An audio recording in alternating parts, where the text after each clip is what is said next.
ये बारिशों के साथ न जाने कितने किस्से जुड़े हैं ना हमारे। हेलो हाय, मेरा नाम पंकज जीना है और आज हैशटैग किस्सा में जो किस्सा मैं आपको सुनाने जा रहा हूँ उसका हैशटैग है बरसात और वो। मैं स्टेशन पर बैठा ट्रेन का इंतज़ार कर रहा था। 9:30 बजे की ट्रेन थी। बाहर ज़ोरों की बारिश हो रही थी। वैसे मुझे बारिश का मौसम बड़ा ही सुहावना लगता है, लेकिन जब बहुत शोर हो, लोग परेशान हो गए हों तो ये बारिश बहुत बुरी सी लगती है। आपको तो पता ही है कि कैंट स्टेशन पर कितनी भीड़ रहती है। मैं भी अपना बैग लिए एक बेंच पर बैठा था। मोबाइल में ईयरफोन लगाकर अरिजीत सिंह के गाने सुन रहा था। अच्छा, आपको तो पता है ना कि हम लड़कों की एक आदत होती है कि जिसे न प्यार हुआ हो न धोखा मिला हो, लेकिन गमज़दा गाने सुनने के बाद ऐसा लगता है जैसे हमारा कुछ छिन गया हो, हमसे कुछ अंदर ही अंदर टूट रहा हो। मैं भी कुछ ऐसे ही गानों में खोया हुआ था कि अचानक किसी ने मुझे जोर से हिलाया।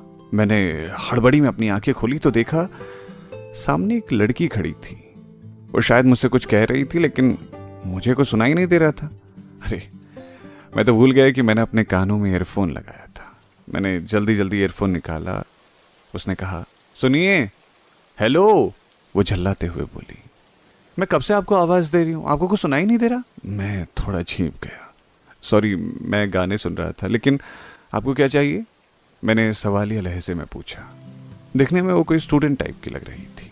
जीन्स, टी शर्ट और आंखों पे चश्मा लगाए हुए वो वाकई बहुत खूबसूरत थी, या यूं कह लें कि वो प्यारी लग रही थी। मैं उसको देखकर उसमें खो गया था। उसने मेरे कंधे को पकड़कर हिलाया। मैं तुरंत अपनी आभासी दुनिया से निकलकर वास्तविक दुनिया में चला आया। एक्सक्यूज मी, क्या आप कुछ समय के लिए मुझे अपनी जगह पर बैठने दे सकते हैं? हाँ, क्यों नहीं। मैं तुरंत बेंच से उठ गया। वो बैठ गई, मैं वहीं खड़ा रहा। आप मेरा बैग पकड़ लेंगे? उसने मुझसे पूछा।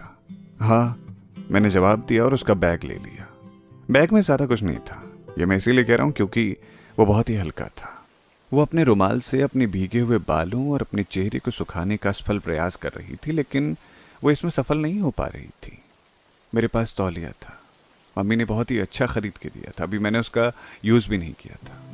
क्या आपको तौलिया चाहिए? मैंने सकुचाते हुए पूछा, क्योंकि वो शायद ना ही कर देती। अभी 2 मिनट पहले ही तो मिले थे, कोई जान पहचान थोड़े ना थी। हाँ, उसने आसानी से कह दिया। मैंने उसे तौलिया दे दिया। उसने इत्मीनान से अपने चेहरे, अपने बालों और अपने हाथों को सुखाया। उसने मुझे मेरा तौलिया वापस दे दिया और मुझे धन्यवाद कहा। मैं मुस्कुरा दिया। तभी एक ट्रेन आई और उस बेंच पर बैठी हुई महिला चली गई। मैं उस लड़की के बगल में बैठ गया। उसने अपना मोबाइल निकाला और अपने घर पर कॉल किया। कुछ देर बातें की और फिर फ़ोन कट कर दिया। कुछ देर बाद उसने कहा, मेरा नाम श्रेया है और आप? हम मनीष बीएचयू के छात्र हैं और फिलहाल घर जा रहे हैं। ओह, मैं इलाहाबाद जा रही हूँ। उसके जवाब से मेरा दिल टूट गया, क्योंकि हम दोनों की राहें अलग अलग थी, रास्ते विपरीत थे। मैं उदास हो गया, पर मैंने सोचा चलो जब तक साथ है तब तक तो कुछ बातें कर ले, शायद कुछ हो जाए। आप बनारस की ही हो? हाँ, वो मुस्कुरा कर बोली। फिर इलाहाबाद क्यों? लोग बनारस में मरना चाहते हैं और आप तो यहीं पैदा हुई हैं, फिर इलाहाबाद में क्यों पढ़ रही है? बीएचयू तो पास में ही है ना। मेरा बीएचयू में नहीं हुआ, इलाहाबाद विश्वविद्यालय में हो गया, तो मैंने वहीं एडमिशन ले लिया। उसने उदास होकर कहा, कोई बात नहीं, वहीं से तो आईएएस पीसीएस निकलते हैं, आप भी बन जाओगी। मैंने उसकी उदासी को दूर करने की कोशिश की। अच्छा, आपको बड़ा पता है? उसने खिलखिलाते हुए कहा। वो पता नहीं क्यों मुझे सब कुछ बता रही थी। बनारस, बचपन, इलाहाबाद, विश्वविद्यालय, सब कुछ जो उसे याद आ रहा था। 1 घंटे पहले ही तो मिले थे हम, लेकिन लग रहा था कि बरसों से जानते हैं एक दूसरे को। मैं खुश था, सोच रहा था कि ये पल ठहर जाए यार, हम अलग ना हो पाए, मगर हम अपने भविष्य को नहीं बदल सकते ना। तभी उसकी ट्रेन आ गई। उसने अपना बैग लिया और प्लेटफॉर्म की तरफ जाने लगी। आप मेरे साथ प्लेटफॉर्म तक नहीं चलोगे? मैं मना करने ही वाला था, क्योंकि मेरे अंदर अब उसको खोने की शक्ति नहीं बची थी। मैं उसे रोकने की कोशिश करना चाहता था, लेकिन मैं ऐसा नहीं कर सका। मैंने अनमने मन से उसके साथ चलने का फैसला किया। वो रिजर्वेशन वाले डिब्बे में बैठ गई। मैं उसके सामने खड़ा था।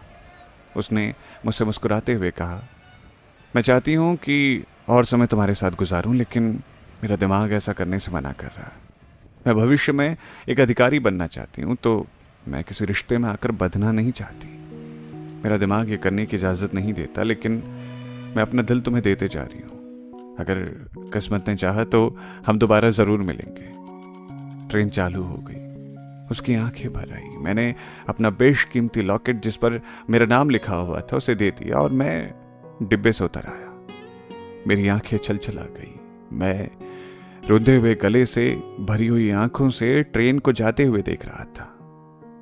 मैं काफी देर वहीं खड़ा रहा, फिर आकर बेंच पर बैठ गया।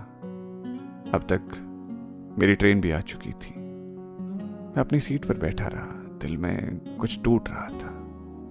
मैंने अपना ईयरफोन लगाया और गाने को दोबारा रिपीट मोड में डाल दिया। आज 1 साल बाद मैं फिर से उस स्टेशन की उसी बेंच पर बैठा हूं जिस पर कभी हम दोनों बैठे थे। आज दोबारा बारिश हो रही है। आज फिर से मैं अरिजीत सिंह के गाने सुन रहा हूं और इसी उम्मीद में हूं कि शायद वो फिर से आकर मुझसे बेंच पर बैठने के लिए जगह मांगे। मैं फिर से उसे तौलिया दूंगा और शायद फिर से वो मुस्कुराकर मुझे देखे। शायद मैंने खुद को दिलासा दिलाया कि सफर में हम सफर नहीं मिला करते, जिन्हें बनना होता है हम सफर वो छोड़ के जाया नहीं करते। तो ये था आज का हैशटैग किस्सा, जिसे लिखा था मनीष चौहान ने। सुनते रहिए रेडियो सिटी। मेरा नाम है पंकज जीना।